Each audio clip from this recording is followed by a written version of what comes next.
Is football a substitute for violence? Yes, it's a substitute for a physical aggression.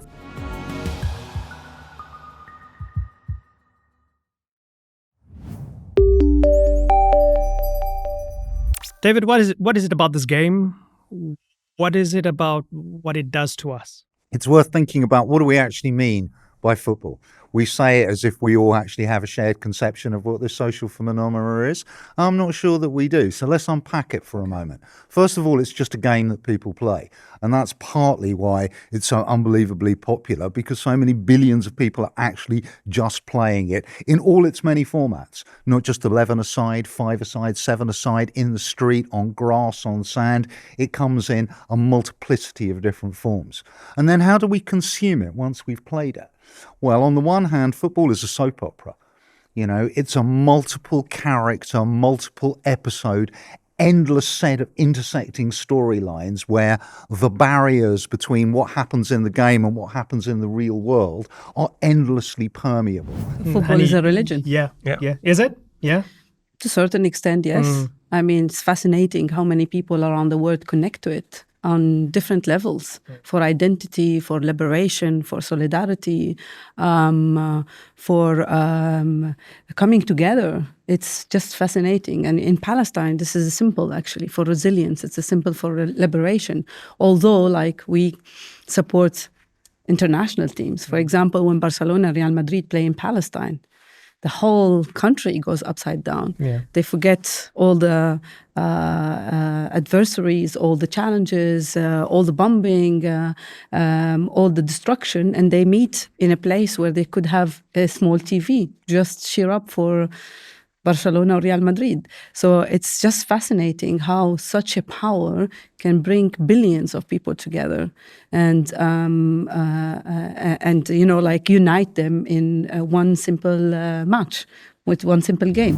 Football in particular, you know, it is the crowds and the fans who have created that ritual space and that social and spiritual significance. And we live in an era where the powers that be, whether it be UEFA, FIFA, the clubs themselves, are endlessly meddling with the nature of the ritual. And it is not theirs. How are they meddling? Well, for example, the Premier League now, every game begins with an absurd display of third-rate pyrotechnics from little black boxes on wheels that produce flames. It's like, what has this got to do with anything? I find this absolutely absurd and demeaning, like we're at Disneyland or at some sort of second-rate theme park. Oh, fire, excitement, hell. It's like, who are you kidding? This is pathetic. It's pathetic. The same with the music that gets played, right? Why is it always music that nobody actually wants to listen to? You know, similarly, I mean, I personally can't bear the whole kind of player escort, as they're called, where the little kids get brought in. It's like, we're about to have a battle here. Why are we pretending we're at a kindergarten? Oh, it's so cute. It's a nice experience for them. I personally absolutely can't bear it. I think it's demeaning and infantilizing for everyone. So I think it's really important. I mean, you know, the Reformation, you know, and the wars of religion were fought over the nature of ritual and the litany. These things are really, really important. Okay, so you bring up an interesting point, Tony, the other side to all of this, going into battle, as we say. We spoke of identity. Now, historically, we've seen the sort of Rangers Celtic in Glasgow, one historically Protestant, one historically Catholic. I mean, there's deep sociological and historical roots here, but for simplicity's sake, going to the Glasgow derby historically, the Rangers fans would tend to be unionist, the Celtic fans would tend to be Irish Republican, and then it sort of expands beyond that as well. The Celtic fans are more likely to have Palestine flags and the Rangers fans Israel flags, and so on and so forth. It opens the door to asking about the arguably ugly side of all of this. How ugly is the ugly side of it all? Just to clarify something about there's a religious dimension, as in the communities happen to have different confessional allegiances. But the reason for the conflict in Ireland, to begin with, is not over whether the communion wafer is literally or just figuratively the blood and body of Christ, right? That the difference between the Protestant and Catholic versions of the Mass and its meaning. The conflict is about power. The conflict is about who is in power and communal power. It's a communal identity. And it's historical, it's relationship to British power, et cetera, et cetera. So it has a religious dimension, a religious overlay, but the origin doesn't lie in religion. The origin relies in power and how power is organized.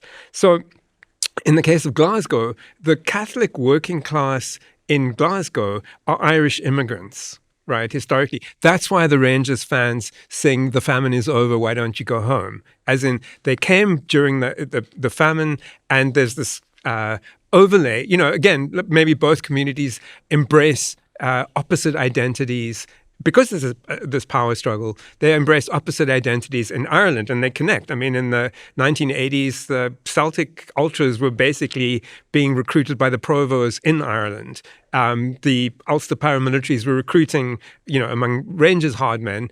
There was a real sense of, the Rangers fans would be singing songs about the Battle of the Boyne, or singing about Bobby Sands and mocking the hunger strikers and so on. So there's this real overlay. Obviously, Irish nationalism is very historically aligned with Palestine for very good reason. Is football a substitute for violence? And there are those who argue that could be a good thing, because it gets the emotions out. Is it a substitute for violence? Yes, it's a substitute for a physical aggression, for giving vent to giving vent to aggression at the expense of inflicting pain on others, because maybe there's no real pain involved in the best case scenarios. Hanif Algier? For me, I think it prevents violence if it's regulated and monitored and respected. Because for many people and children all around the world, football was a tool to bring children away from extremism, away from violence, away from the streets, away from, all these societal tragedies and habits that could influence children because of traumas, because of anger, because of many other factors. David, is football a substitute for violence? No. Why not? Because I think the violence it's just happening. It's not substituting anything. I mean, let's take the example of Argentina, where over the last 20 or 25 years, there have probably been at least 100 homicides associated with football, probably 350 across Latin America as a whole. Is this about football? No, this is about the drugs trade, and this is about the intersection of organized fandom with the globalized drugs trade, particularly since the war on drugs smashed the Colombian cartels in the 1990s. And of course, everything just moves to Uruguay and Argentina, and people are actually fighting over who gets to sell drugs and who gets to be in charge of stuff. Absolutely agree with David about the problem being created elsewhere. I want to add another situation in which people go to war, which is they're oppressed by colonial violent regimes in which there is no peaceful road for them to free themselves, and they choose national liberation wars. The example I want to refer to, though, is Algeria, because I think that's a very, very powerful story where essentially France is violently colonizing Algeria, and it's telling Algerians, you are not a nation. You are part of France. You are part of us. You're under us. You're second-class citizens of France, but you are part of France. The FLN, the Algerian Liberation Movement, is like, wait a minute. There are 23 players currently in France, playing in France in French leagues, and some of them, most notably Rachid Mekloufi, are playing in the French national team that's going to the 1958 World Cup. And the Algerian underground goes, you know what, let's get these guys out. They smuggle them out. They risk a lot of, the players themselves are risking jail, torture. They're risking a lot of their underground political resources in order to spirit these players out of France. Mekloufi is in the French World Cup squad. Suddenly he's gone and he pops up. I think it's in Tunisia that they set up. And they create an Algerian national team. But there's no Algerian independence yet. There's no Algerian state. The idea, imagine yourselves a nation, begins with football. It's like, yes, we are real. Algeria is a thing. We're a people. We have a flag. We have a shared history, destiny, etc. Because of the representation of Mohamed Salah as a hero and as a great football player that many people in Liverpool and beyond looked up to him to change the whole mindset and the whole idea about Islam, about Egyptian, about the culture, about Arab in general. And that is really powerful example on what David was saying about a world hopefully less racist, less discriminating, less through the football icons that the football bring to us. Where we were under the illusion as to think that football was all about the modern game is a result of an attempt to commercialize the game because it was profitable in order to make loads and loads of money. But that's not entirely true. It's a plaything for oligarchs and nation states and so on. Because of all those wonderful things that we were talking about earlier on, the civic religion and this vehicle for all these amazing things that express our humanity. Do you agree with that, Tony? I think it's complicated. I don't think there's a one-size-fits-all explanation. I absolutely agree. Like an Abramovich or a UAE ownership are looking for bragging rights, are looking for some sense of, there's more money, they have more money than they need.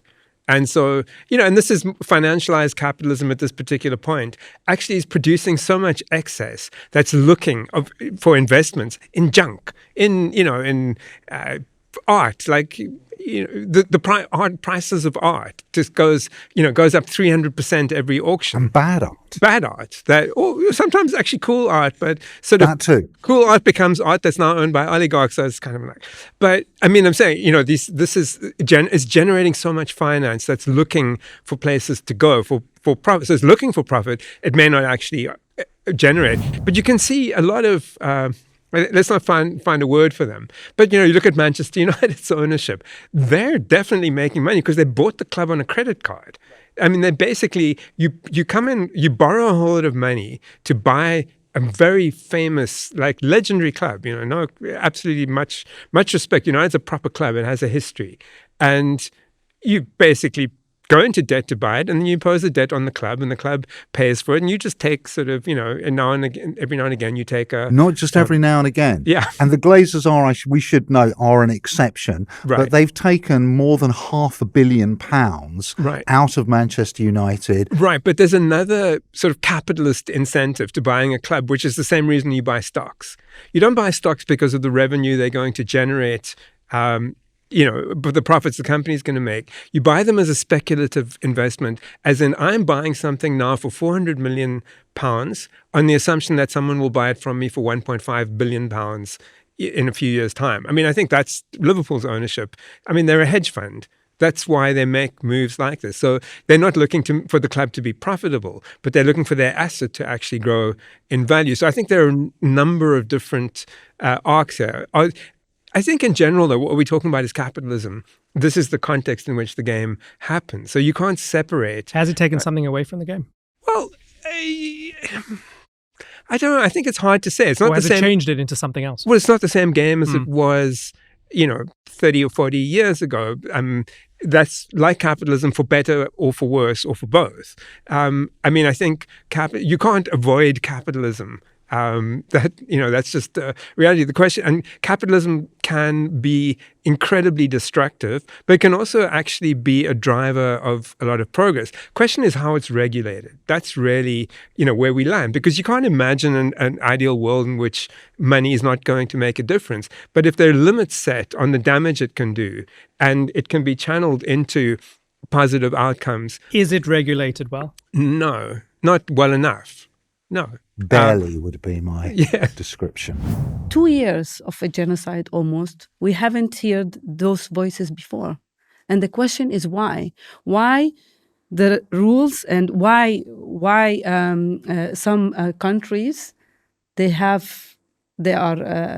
banned and they are punished, and others are tolerated.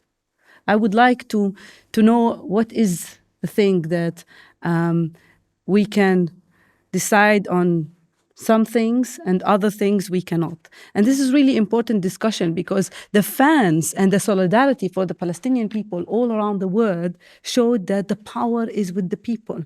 And that gives a lot of hope in the context where we are losing hope, in a situation where it is really difficult. It's a genocide that's going on.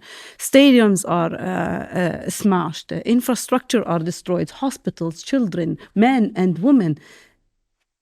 A genocide unfolding in front of all our eyes. And barely you see a stand from politics, international communities. The question remains, how do we handle this? And on the one hand, it's trivial. And on the other hand, this is one of the most precious popular cultural resources available to contemporary humanity.